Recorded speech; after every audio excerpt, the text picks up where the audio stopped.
Hi everybody, it's me Christine from the Easton Library. I hope you're doing well and you're enjoying spring. So for our Spring Go Green program, but this time it's going to be a video, we are going to make seed bombs.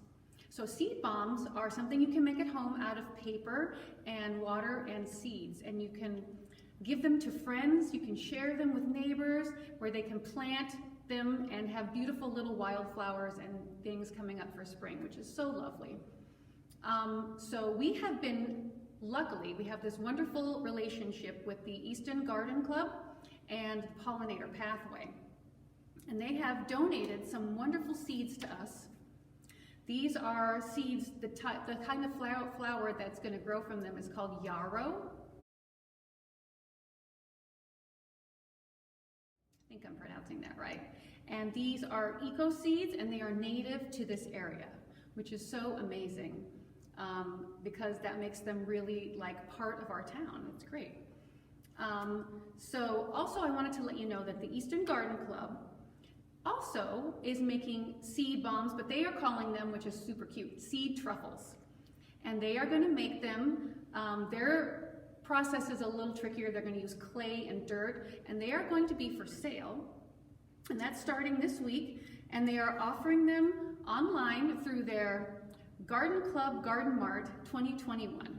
And you can buy them online to support the Garden Club, and the website is www.eastongardenclubofct.org. And you can go on there, you can buy these beautiful little truffles, and they have some other wonderful things they're selling, and support the Easton Garden Club. And then you do curbside pickup right here at the library. But I'm going to show you right now how to make seed bombs at home. Super easy. What you need is newspaper. You could use any kind of other paper, but I find that newspaper is thinner and it breaks down easier. And plus, generally, we all have newspaper at home, and if you don't, come on into the library because we have a ton and I'm happy to give you some. Plus, we're going to have kits available that you can pick up here to take home. So, shredded newspaper, you can either tear it up into strips by hand, or this I put in the paper shredder, which is perfect.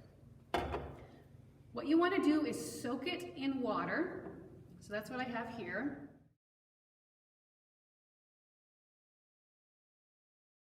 Newspaper sitting in water. I've been soaking that for a few hours. However much amount of time you might have, if you want to soak it overnight, a couple hours, doesn't really matter. But the wetter the newspaper is, or whatever paper, it's going to be easier on your blender or food processor. So that's good. So you're going to take some of your wet newspaper and you're going to put it into your blender or food processor. I find the food processor is a little better because it's got a bigger base and a bigger blade. And then you're going to need to put a fair amount of water in there, probably a little more than you would think, because if it's just the dry newspaper, even if it's been soaking, it'll clog up your blade. You need a good amount of water because we will drain it later. So you put it in there, you give it a couple quick pulses. I just did it in this one, and it was super easy, and you end up with this, which is like newspaper pulp. And I just have it here in a drainer to get some of that excess water out.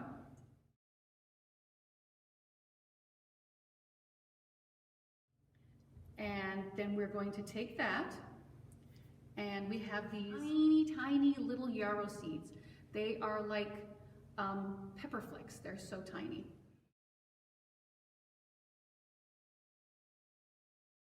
And we're going to put a few of those in our seed bomb. So I'm going to take some of this paper pulp, and I'm going to squeeze some of the excess water out so that it's not soaking wet, because if our paper is too wet, it's going to pollinate, it's going to germinate the seeds, and we don't want that.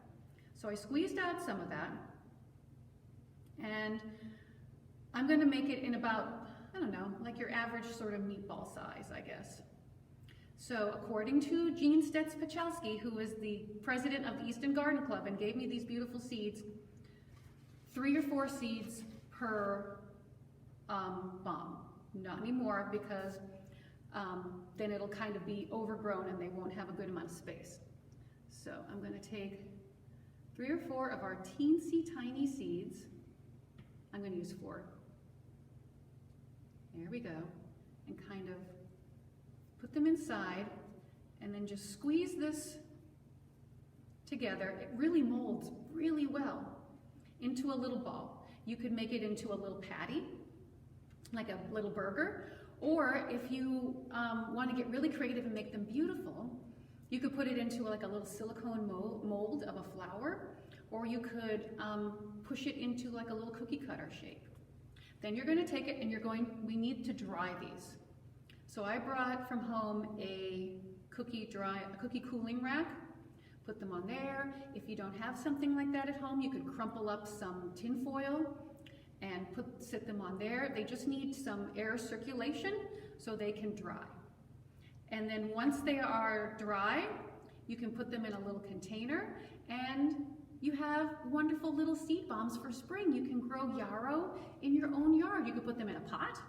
You could put them somewhere in your yard where you just want some beautiful wildflowers to grow.